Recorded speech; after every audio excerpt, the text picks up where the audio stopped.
Eh bien bonjour à tous mesdames, messieurs, merci d'être encore des nôtres ce matin, c'est la revue des grandes unes et nous sommes mardi, c'est la deuxième édition de la semaine. La presse est donc disponible dans les kiosques ce jour, comme tous les jours d'ailleurs, de lundi à vendredi.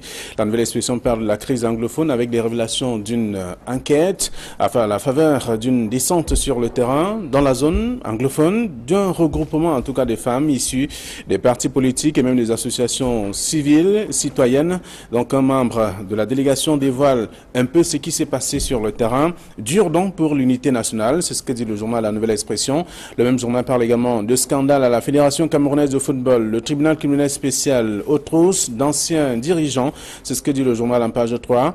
Et on peut lire également, on parle de deniers publics, 15 ans de prison pour 3 fonctionnaires. Les condamnés ont spolié les comptes 470 et 423 du ministère de la Justice et au total donc 572 millions de francs CFA partis en fumée. C'est en page 3 de la Nouvelle Expression. Le même journal parle également du prix Marc-Vivien Fouet, Karl Toko et Kambi remportent la 10e édition. C'est à lire en page 10 du journal. Et puis sapeurs-pompiers, Douala se dote d'une nouvelle caserne donc dans l'arrondissement de Douala 3e. Et puis on peut lire également dans le journal Info Matin de ce matin, fête du 20 mai, sécurité assurée, c'est le grand titre du journal. Le ministre de la Défense, le délégué général à la Sûreté nationale et le secrétaire d'État à la Défense en charge de la gendarmerie sont donc ensemble, en tout cas, assurent bien sûr une synergie de force pour pouvoir faire face à toute éventualité de désordre donc lors de la célébration de la 46e édition de la fête de l'unité nationale. C'est en page 3 du journal qui parle également de l'unité nationale, le vivre ensemble à l'épreuve des menaces, de dossier à lire de la page 5 à la page 7 du journal Info Matin de ce matin. Et puis détective qui est dans les kiosques parle donc de René Sadi dans le Sérail avec René Sadi qui est désormais à l'abattoir, tout un dossier pour expliquer comment est-ce que monsieur et comment est-ce qu'il a travaillé au MINAT avant de retourner bien sûr à la présidence de la République. Et là, quelques éléments sont contenus dans le journal en page 3. On parle aussi de l'insalubrité urbaine à Yaoundé et à Douala qui respire la poubelle carrément. C'est un article aussi à lire en page 2 du journal. Détective disponible dans les kiosques ce matin. Alors, un autre journal, le quotidien de l'économie qui est dans les kiosques parle notamment de la conjoncture avec le Cameroun recalé dans le programme du Fonds monétaire international. On le lit d'ailleurs dans le journal. Au terme de la mission statutaire du 24 avril au 14 mai 2018, l'équipe pays du Fonds monétaire international a fait des constats aussi importants et c'est à lire dans le journal, raison pour laquelle le Cameroun est recalé aujourd'hui dans le programme du Fonds monétaire international, c'est à dire. Le journal s'intéresse également à la filière cacao avec notamment les leçons de la conférence mondiale sur le cacao de Berlin 2018, c'est à lire aussi dans ce même journal. Le journal Mutation s'intéresse au programme Cameroun Fonds monétaire international menace sur le déblocage des financements, c'est à lire dans le dossier en page 7. Le même journal s'intéresse aussi au prix Marc-Vivien Fouet avec Karl Toko et Kambi qui est donc sacré meilleur joueur de cette phase avec notamment ce trophée gagné. Donc c'est à lire dans le journal Génération Libre parle donc du ministère des Transports avec les promoteurs des auto-écoles qui disent merci au président de la République. En tout cas, c'est à découvrir dans le même dossier que propose le journal, la page 4 à la page 5. Et le journal s'intéresse aussi à autre chose, parlant de Paul Biya qui sauve la Socicam, parlant notamment de la pénurie du sucre également annoncée et même d'autres faits qui concernent notamment cette denrée importante aussi dans l'alimentation des Camerounais. Le journal La Nouvelle parle du Cameroun avec ses 10 personnalités les plus impopulaires au Cameroun. Quelles sont ces personnalités? C'est à lire dans le dossier de la page 6 à la page 11. Et le journal s'intéresse aussi à la crise anglophone. Le général des Ambazozo arrêté, c'est ce que dit le journal, c'est à lire dans le même numéro. Et le journal s'intéresse aussi au ministère des Finances avec la tête de Lupol Motazé mise à prix désormais, c'est dans le journal en page 3 de ce numéro. Le journal indépendant parle de l'opération Épervier, le TCS pris en otage, c'est ce que dit le journal à la une. Également le journal parle aussi des salaires fictifs et avec notamment des fonctionnaires fantômes démasqués finalement en page 9 de ce numéro. Et puis autre autre journal disponible aussi, c'est le Point hebdomadaire qui parle notamment des parrainages, des matricules fictifs à l'opération Mboma. Aujourd'hui, on dénombre d'ailleurs quelques responsables dont les noms sont cités dans ce numéro. Titi Pierre, Melingui Roger, Edouard Gilbert, épinglés par le TCS également. C'est à lire dans le numéro disponible aussi. On parle de la 46e fête de l'unité nationale. Joseph Betty Assomo tient donc la mesure. Il estime, en tout cas, il a annoncé que toutes les mesures sont donc prises pour assurer la sécurité des personnes et des biens durant la célébration. C'est à lire dans le journal Le Point hebdomadaire. Le quotidien Le Jour parle de l'affaire Minda, avec une controverse autour des remboursements, avec une liste aussi de pratiquement 209 000 adhérents au programme qui a donc été publié. Cette liste a été rendue publique. Le gouverneur de la région du Centre donne d'ailleurs 15 jours à ceux qui ne retrouvent pas leur nom pour les réclamations, de le faire au plus vite, et c'est dans le dossier proposé par le journal. Le journal s'intéresse également à la CAN, qui n'est pas censée tirer la croissance. C'est un expert qui le dit, un économiste Dr Ariel Nyotidem, qui intervient dans le journal, disponible également ce matin. Et puis le Popoli consacre sa une au prix Marc Vivien Foué, avec le Graal Toko Ekambi, qui est donc le Camerounais. Voilà ce que la presse nous propose ce matin, celle que nous avons reçue à notre rédaction, et nos invités sont sur ce plateau. Camille Nélé, bonjour. Flavien Valonongo, bonjour. Bonjour téléspectateurs d'Equinox Télévision. Merci. Casimir Désiré-Tagne, bonjour et bienvenue. Bonjour Flavien, vous avez lu un titre là qui m'amène à me poser des questions sur le fonctionnement du Cameroun. Le Cameroun qui est recalé par le FMI, et ça nous surprend un peu, parce que pourquoi est-ce qu'on doit toujours tendre la main au FMI alors qu'on a suffisamment de ressources? Lorsque on voit les pertes de 8 milliards dans les salaires fictifs par mois, je crois que c'est énorme, et ça pouvait suffisamment financer tous les autres programmes dont on avait besoin au niveau du FMI. Le FMI, qui est le gendarme du monde, en tout cas, fait savoir que le Cameroun est un mauvais élève en matière de gestion. Oui, justement, puisque le FMI a cité deux exemples. Le FMI demande au Cameroun de bien gérer les ressources, surtout au niveau du carburant et au niveau des ressources financières destinées à la sécurité. Donc, le FMI n'a pris que ces deux exemples-là pour démontrer que si les choses étaient bien gérées au Cameroun, on ne serait pas en train de tendre la main pour demander 95 milliards de francs CFA au FMI. Alors, c'est le bureau local qui fait ce constat après une rencontre. Camille Nélé, vous avez également lu, en tout cas, c'est à la une du journal Le Quotidien de l'économie qui annonce que le Cameroun est recalé. Et on voit également le quotidien Mutation qui revient, parle de menaces sur le déblocage des financements. Oui, on parle de menaces, c'est parce que le FMI est en train de rechigner non seulement sur cette mauvaise gouvernance avérée, mais aussi surtout sur le train de vie de l'État qui ne baisse pas d'un cran. Ça fait très bien que quand on parle de train de vie de l'État, on sait de quoi on parle. Jusqu'à présent, aucune mesure. Il est vrai que le chef de l'État, dans son discours, a demandé à ses ministres, à son gouvernement, de faire le moins de dépenses possible et d'essayer de diminuer leur train de vie, mais ça ne change pas beaucoup, ça ne bouge pas beaucoup. Donc, ce n'est pas seulement le problème de la mauvaise gouvernance seule, mais cette mauvaise gouvernance elle-même, elle est boostée. Le grand carburant, c'est le train de vie de l'État qui est un train de vie tout simplement princier. Voilà. Donc, lorsqu'on a fait le tour de cette question avec Mutation et bien entendu le quotidien de l'économie, on comprend que le Cameroun est recalé dans le programme du Fonds monétaire international. Vous pouvez lire, après avoir fait un tour dans les kiosques ce matin. Et puis la crise anglophone qui fait toujours le tour, c'est le plat de résistance, carrément des tabloïds. Chaque jour, il y a au moins un article. La nouvelle expression parle des révélations d'une enquête qui a été menée. Les femmes qui sont descendues, elles sont des femmes politiques et même des femmes de la société civile qui ont fait le tour de quelques localités des régions anglophones, le nord-est et le sud-ouest, pour vivre un peu les réalités de ces populations déplacées carrément sur le plan national. Oui, c'est une interview fleuve que le secrétaire général du CPP a donné à la nouvelle expression sur pratiquement 2 pages qui décrit exactement la situation que vit la population du côté du nord-ouest et du sud-ouest. Et c'est à l'issue d'une descente sur le terrain organisée par les femmes de ces mouvements-là, du CPP et autres, qu'on a l'interview décrit exactement ce qu'on vit dans ces régions-là. Par exemple, les villes mortes qui sont toujours d'actualité, alors que du côté de Yaoundé ou bien du côté des autres villes, on est toujours en train de dire que tout se passe bien, les choses vont bien, et il faut que les gens se rendent du côté du nord-ouest, comme le CPP Et avec ces femmes-là l'ont fait pour constater exactement que rien ne marche. Et l'économie, c'est l'économie qui en pâtit dans tout cela. C'est-à-dire les commerçants, les entreprises et autres qui fonctionnent pratiquement à moins de 10% de leur capacité réelle. Et ça, vous pouvez le constater également pour ceux qui ont la chance de descendre sur le terrain. Donc je dis, l'intérêt de cette interview, c'est que ça remet exactement au goût du jour la situation réelle sur le terrain.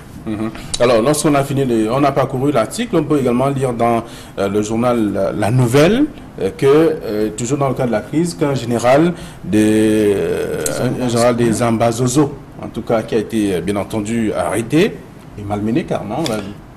Avant de parler de cela, moi je vais revenir un peu sur la descente de Franck Kessie. Franck Kessie a eu le courage, il a eu le cran d'aller du côté du nord-ouest et du sud-ouest, où beaucoup de gens n'ont pas le courage d'aller, mais eux ils sont partis pour aller toucher du doigt les réalités, et c'est tout à fait à son honneur. Mais moi je ne pense pas que quand il dit qu'ils sont venus constater les ravages de ce qui se passe après des expéditions punitives. On ne peut pas parler d'expéditions punitives avec des gens armés qui arrivent, qui sautent sur les villages, qui leur imposent un mode de vie absolument misérable, qui enlèvent les gens, qui brûlent les écoles, qui assassinent les militaires. Et vous dites que quand les forces de défense arrivent, ce sont des expéditions punitives, ce sont ces expéditions punitives, entre guillemets, qui feraient fuir les populations. Non, l'ambiance n'est pas bonne du tout. Nous sommes, ces deux parties de notre région, notamment les zones de Batibo, c'est-à-dire des zones frontalières avec le Nigeria, elles sont sous le feu nourri de groupes armés qui dictent leurs lois, et il est inadmissible que le Cameroun accepte, ou les forces de défense du Cameroun acceptent que des aventuriers viennent dicter la loi au nom d'une idéologie qui n'a aucun sens dans un pays qui est tranquille et qui n'a pas de véritable problème au niveau des identités. Alors enfin, il exagère à ce niveau. Je ne dis pas qu'il exagère, mais je dis qu'il faut qu'il mette chaque mot à sa place. Il faut qu'il mette chaque mot à sa place. Il a dit ce qu'il a dit. Il a vu des villages dépeuplés. Il a vu des personnes qui sont complètement démoralisées et déstabilisées. Il a vu des marchés qui sont fermés. Mais quand il parle de villes mortes en disant que les gens respectent les villes mortes, respecter les villes mortes, ça veut dire quoi pour ces personnes qui feraient des villes mortes? Pourquoi? Pour revendiquer quoi? Ou pour protester contre quoi? Ce sont des villes mortes qui sont imposées. Les villes sont mortes parce que les assaillants sont là en permanence. Donc maintenant, pour revenir donc à cette histoire d'un général Ambazozo qui a été arrêté, oui, les images ont fait le tour des réseaux sociaux et des téléphones portables au Cameroun avec ce commandant ou ce général entre guillemets, dont on a d'ailleurs vu les photos en grande tenue d'apparat, qui a été arrêté et qui a été arrêté au moment où il s'apprêtait à aller justement attaquer un village avec quelques-uns de ses hommes. On a vu les armes, on a vu comment, surtout ce que je n'ai pas beaucoup apprécié, c'est la manière dont il a été quelque peu malmené.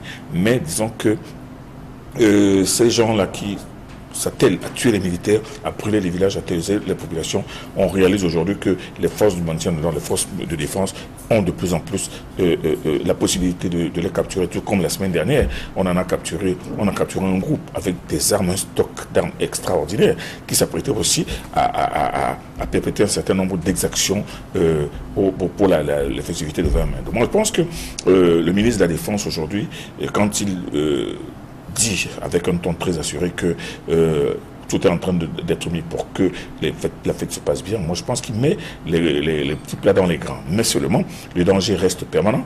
L'ennemi ne dort pas. Et il est déterminé, et ça c'est son but, à faire en ce que la fête du 20 mai soit une fête salopée. Donc c'est pour ça que... Lorsqu'on parle, on se concentre beaucoup plus sur la fête. Il y a également qu'avant la fête, il y a l'insécurité. Après la fête, il y aura toujours l'insécurité. Est-ce qu'il faut absolument se concentrer à cette fête? Sur la fête, non. La fête de la protection des personnes et des biens pour la fête n'est pas une fin. Ça ne doit pas être une fin. Et moi, je trouve même un peu absconce qu'on nous présente uniquement la sécurité dans le cadre de la fête. Non, la sécurité doit continuer. Et cette sécurité doit être permanente. La recherche, la quête de la sécurité, de la protection des biens et de la quiétude des populations doit être permanente. Maintenant, le grand problème, la grande équation, c'est maintenant maintenant les renseignements, c'est maintenant le démantèlement de ces groupes armés et maintenant surtout la sécurisation des zones qui se dépeuplent de plus en plus du côté des villages et des bourgades qui se dépeuplent de plus en plus du côté du sud-ouest et du nord-ouest. Oui, j'aurais entièrement tort si je ne parlais pas un mot sur ces révélations de Franck Essi, qui, c'est vrai, comme Camille a dit de très bonnes choses, mais il y a quand même, et je peux croire qu'il a péché quelque part dans sa conclusion. Lorsqu'il dit que pour désamorcer la bombe, pour désamorcer la crise anglophone, il faut la transition démocratique. La transition ne fera absolument rien. Ce n'est pas une crise de transition que l'on vit du côté du nord-ouest. La transition, c'est un problème qui concerne tout le Cameroun et la transition ne résoudra jamais la crise anglophone. Donc, je dis, Franck Essi, même si il a donné de bonnes informations sur la situation des écoles qui sont toujours fermées, des entreprises qui ne fonctionnent pas, des villes mortes qui sont toujours là, mais à la fin, je dis, il a complètement fauté. Voilà. Non seulement il a fauté Casimir Désiré Tagne, je rebondis, mais il y a un autre serpent de mer que l'on nous agite dans la recherche de la résolution du problème anglophone. Les gens parlent de dialogue. Vous allez dialoguer avec qui? Dialoguer avec qui? Parce que les bandes armées qui attaquent, tuent, brûlent, pillent, ne revendiquent pas. Elles agissent. Et quand vous dites que vous allez dialoguer avec qui? Avec Ayoub Tabi qui est en prison, qui lui-même ne contrôle pas le terrain. Avec qui? Parce que le problème, ce n'est pas... Franck Essi a dit dans son texte que les chefs traditionnels se disent impuissants. Les religieux se disent impuissants. Alors, qui peut alors dire quoi? Rassembler qui? Pour parler de quoi? Pour qu'il y ait effectivement une baisse dans l'escalade. Moi, je dis que quand on parle de dialogue, il faudrait un peu savoir mettre ce mot à sa place, regarder le sens intrinsèque de ce mot et se dire que bon, maintenant s'il faut dialoguer, on ne va plus dialoguer avec qui pour arrêter tout cela. Alors, donc ici a mis en marche une initiative très très louable qui permet aux gens de comprendre davantage la situation assez préoccupante, mais seulement il ne faut pas non plus ajouter des recettes de perlimpinpin pour nous faire croire que c'est celles-là qui peuvent faire baisser la tension. Alors, donc on a fini de dire tout ça. On peut également revenir sur le journal Info Matin qui s'intéresse à l'unité nationale, menacée aujourd'hui, le vivre ensemble qui a l'épreuve notamment des menaces. Et là, même si le ministre de la Défense, le délégué général à la Sécurité nationale et le secrétaire d'État en charge de la gendarmerie se mettent ensemble justement pour une synergie de formes, de forces pour contrecarrer toute éventuelle action négative qui pourrait donc entraver le fonctionnement de cette fête. On peut imaginer que toutes ces forces, c'est simplement pour la fête, alors que les deux phases, c'est-à-dire l'avant-fête et l'après-fête, sont également des moments aussi importants. Non seulement c'est des moments aussi importants, comme vous le dites Flavien, mais on concentre des énergies sur les grandes villes.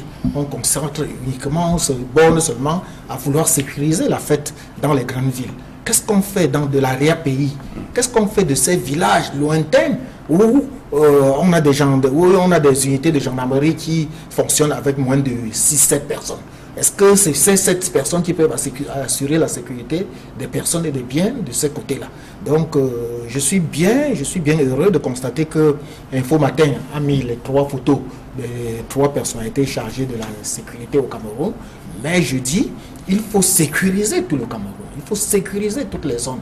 Et avec la crise de l'emploi que l'on connaît, on ferait mieux de recruter même des jeunes, d'organiser des recrutements massifs dans les unités, dans les gendarmeries et dans la police pour sécuriser davantage les personnes et les biens. Et puis n'oublions pas que l'armée en général n'a pas pour rôle de sécuriser les personnes et les biens. Ça, c'est un rôle qui revient à la sécurité nationale et à la gendarmerie. Donc, lorsqu'on dit que l'armée va sécuriser, l'armée n'a pas tellement ce rôle. C'est en cas de crise que l'armée intervient. Le ministre de la Défense et le patron de la gendarmerie en même temps. Donc, vous comprenez que c'est l'armée et tout cela. C'est l'armée.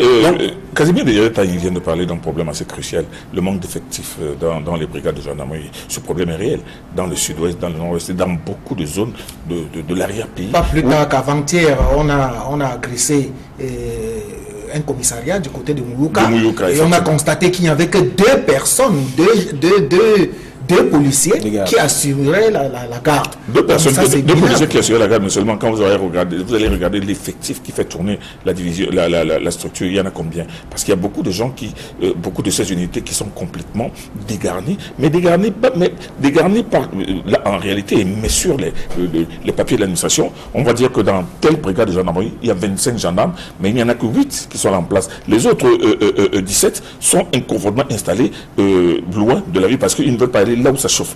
J'ai discuté il y a quelque temps avec un responsable de gendarmerie qui m'a dit que si on recrute trop aujourd'hui pour faire face à la situation, mais dans quelques années on va se retrouver avec un trop plein de personnel qu'il faudra payer. Je dis mais la sécurité n'a pas de prix, que ce soit pour l'heure, que ce soit dans le futur, elle n'a pas de prix. C'est pour ça que la résolution du problème anglophone aujourd'hui, c'est un problème de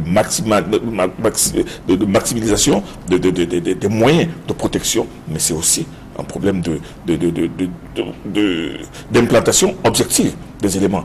Alors, est-ce que c'est pas grave, la déclaration de ceux au gradé de l'armée qui pensent que si on recrute aujourd'hui, on va se retrouver avec un trop plein de maintenus dans les années à venir? Le pays évolue, les choses évoluent. Ça n'engage que lui. Justement qu'il faut davantage. Il faut davantage, surtout aujourd'hui. Aujourd'hui, pour faire face, on ne peut pas dire que dans une brigade qui couvre un territoire d'environ 10 à 15 000 mètres carrés, il n'y a que 3, 4, 5 éléments. D'abord, ces éléments sont en danger permanent parce qu'il suffit que 30 ambazoniens viennent les attaquer, c'est terminé.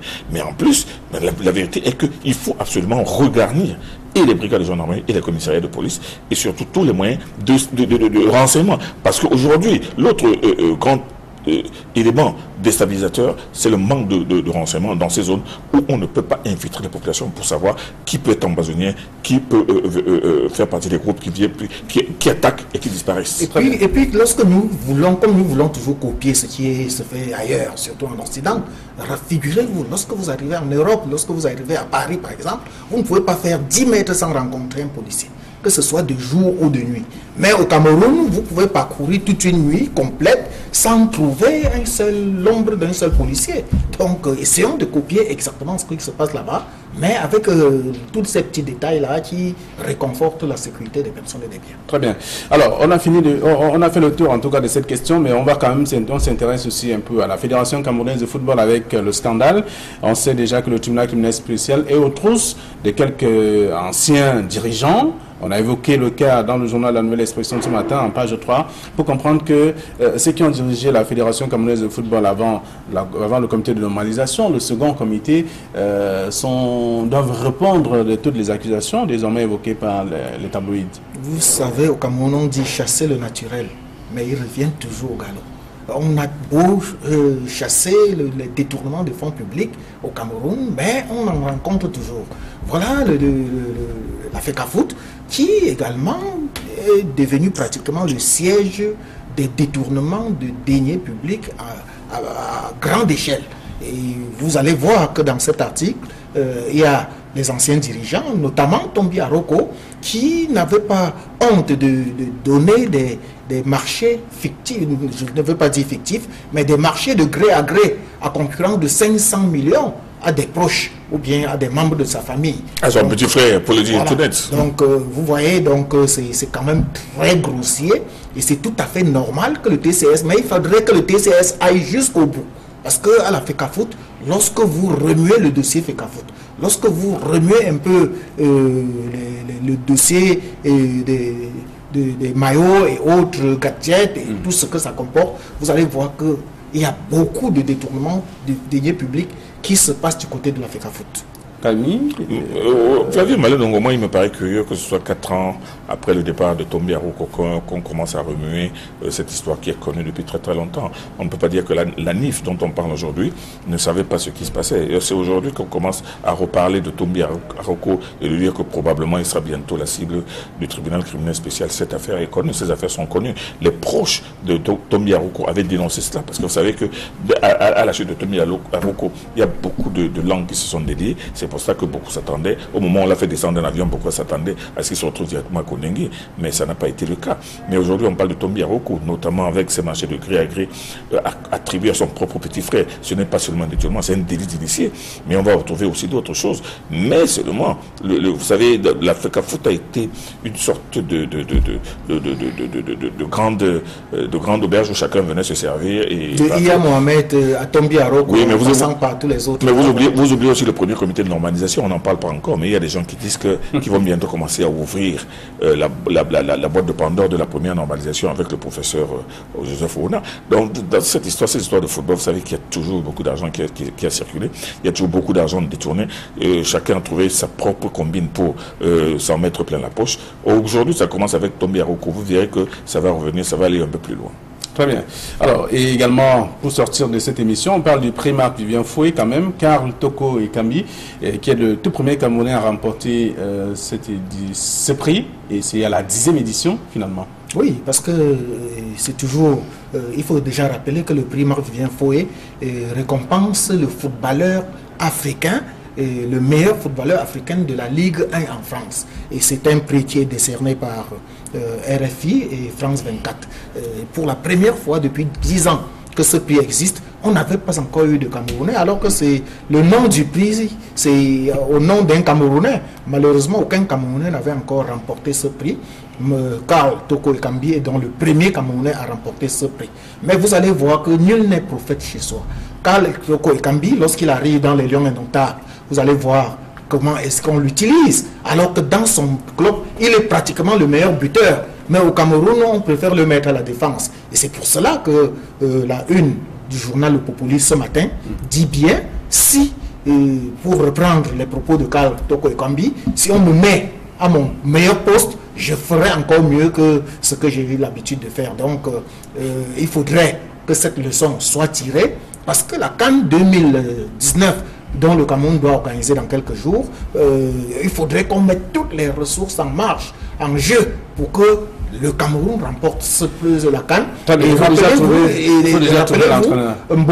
François Mboma, Patrick Mboma, récemment disait qu'il n'est même pas impossible de faire appel à Samuel Eto'o. Donc, si on l'appelle, si on avait fait pour Roger Mila, donc il faut mettre tout en jeu pour gagner cette CAN 2019. Très bien. Alors, merci à vous. Camille, vous ne vous prononcez pas dessus parce que... Non, je voulais dire que c'est réconfortant pour Karl Toko Ekambi qui avait 10 ans. Quand Marc Vivien Foé est mort, et 10 ans après la mort de Marc Vivien Foé, il décroche le trophée. Moi, c'est des choses qui sont pour moi assez emblématiques, et c'est tant mieux pour lui, et tant mieux pour les joueurs camerounais. Vous le savez, qu'ils ne sont plus des photos de guerre maintenant sur les stades européens. Merci à vous. Allez, bon retour à vos différentes rédactions. Le reste, c'est dans les kiosques, chers téléspectateurs. Demain, nous serons encore là. Ce sera la 3e édition de la semaine. Bonne journée à tous.